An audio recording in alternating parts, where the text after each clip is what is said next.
हाँ, तो कैसे हैं आप लोग। उम्मीद है कि आप सब बहुत अच्छे होंगे।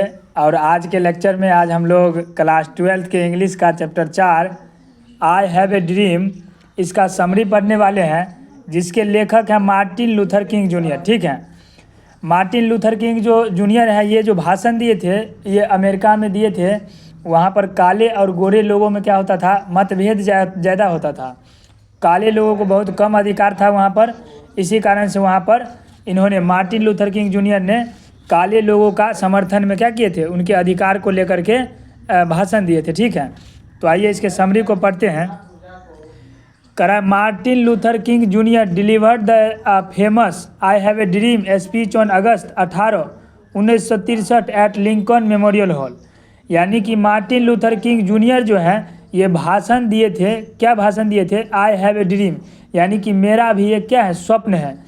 यह एक प्रकार का भाषण है जो अगस्त यानी 28 अगस्त 1963 में अमेरिका के एक जगह है लिंकन मेमोरियल हॉल, वहाँ पर ये भाषण दिए थे। ठीक है, उसके बाद देखिए करा he was a civil rights activist. वे मार्टिन लूथर किंग जूनियर क्या थे? एक प्रकार के सिविल राइट एक्टिविस्ट थे। सिविल राइट मतलब होता है नागरिक अधिकार कार्यकर्ता, यानी नागरिकों के अधिकार के लिए जो लड़ता है उसी को बोलते हैं सिविल राइट एक्टिविस्ट। ठीक है, and a Nobel prize winner, और एक नोबेल प्राइज विजेता भी रहे। कौन? तो मार्टिन लूथर किंग जूनियर। ठीक है, he wanted to make things fair for black people in America. वे चाहते थे कि काले लोगों का जो हालत है अमेरिका में वो कहीं ना कहीं क्या हो, ठीक हो, ये वे चाहते थे। करा he said black people were still being treated badly in places like Alabama. वे बोलते थे, वे कहते थे कि ब्लैक पीपल यानी काले जो लोग हैं उसका हालत अभी भी और उसके साथ बहुत ख़राब व्यवहार किया जाता है, जैसे कि अलबामा जैसे जगहों पर अभी भी काले लोगों के साथ बहुत ही गलत व्यवहार किया जाता है। ठीक है, उसके बाद देखिए he compared it to getting a bad check.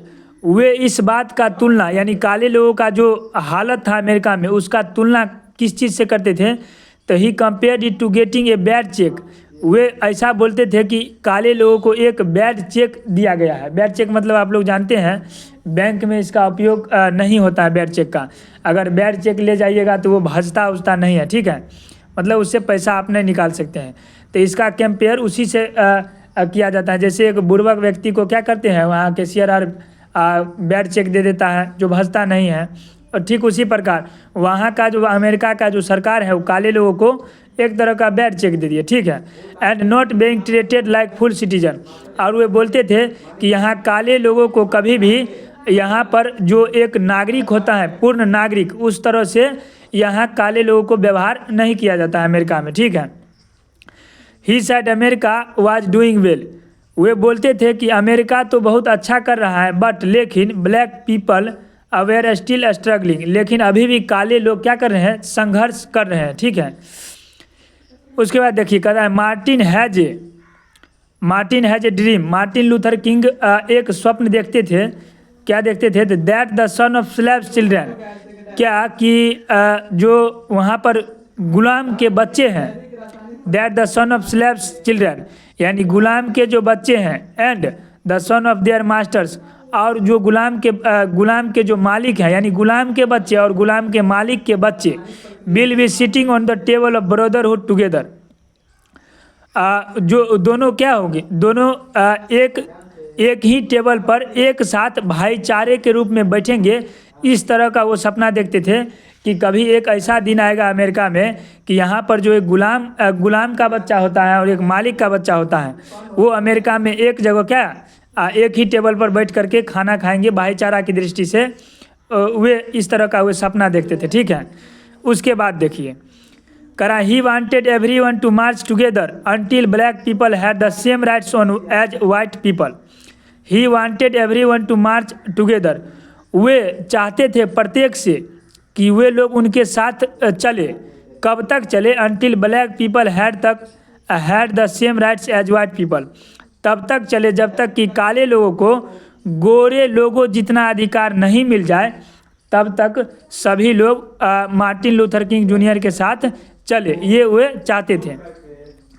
उसके बाद देखिए, उसके बाद है ही ड्रीम्स वे सपना देखते थे that his children would be identified, कि उनके जो बच्चे हैं यानी काले लोग जो हैं उनका जो आइडेंटिफिकेशन है, यानी कहने का मतलब पहचान हो। वे सपना देखते थे कि उनके बच्चे जो हैं उनका पहचान किस आधार पर होना चाहिए, तो इधर देखिए उनका पहचान होना चाहिए बिकॉज ऑफ देयर कैरेक्टर, उनका जो पहचान होना चाहिए वो उनके चरित्र पर होना चाहिए, not of their skin colour, ना कि उसके चमड़े के प्रकार पर, यानी कि चमड़ा किस प्रकार का है, चमड़ा का उसका कलर किस तरह का है, स्किन का जो रंग है वो किस तरह का है, उस पर कभी भी इनके बच्चे का पहचान नहीं होना चाहिए, बल्कि उनके चरित्र पर पहचान होना चाहिए। ठीक है, उसके बाद देखिए he said he dreamed of a future, वे बोलते थे कि वे एक सपना देखते थे, वे एक ऐसे भविष्य का सपना देखते थे वेयर जहाँ पर black and white people could live together peacefully, जहाँ पर काले और गोरे लोग एक साथ रह सके, वो भी शांतिपूर्वक, पीसफुल्ली मतलब शांतिपूर्वक। ठीक है, उसके बाद देखिए कराए this speech was very important for black people's rights, यह जो भाषण उन्होंने दिए लिंकन मेमोरियल हॉल में, यह भाषण कहीं ना कहीं गोरे लोगों के अधिकार के लिए बहुत ही महत्वपूर्ण साबित हुआ, and it inspired many people, और ये जो भाषण दिए ये कहीं ना कहीं काले लोगों के अलावा अन्य लोगों को भी ये प्रेरित किए उनका भाषण। ठीक है, इस तरह से इनका जो भाषण था यानी चैप्टर 4 का जो समरी था वो ख़त्म हो गया। उम्मीद है कि आप सब अच्छे से समझे होंगे और बहुत ही अच्छा चैप्टर है ये। ठीक है, तो उम्मीद करते हैं कि इतना आप समझ गए होंगे। यदि आप हमारे चैनल पर हैं तो हमारे चैनल को लाइक और सब्सक्राइब ज़रूर करें। तब तक के लिए धन्यवाद। खुश रहिए, मस्त रहिए, पढ़ते रहिए। अब नेक्स्ट वीडियो में मिलते हैं इसके क्वेश्चन आंसर के साथ। ठीक है, धन्यवाद।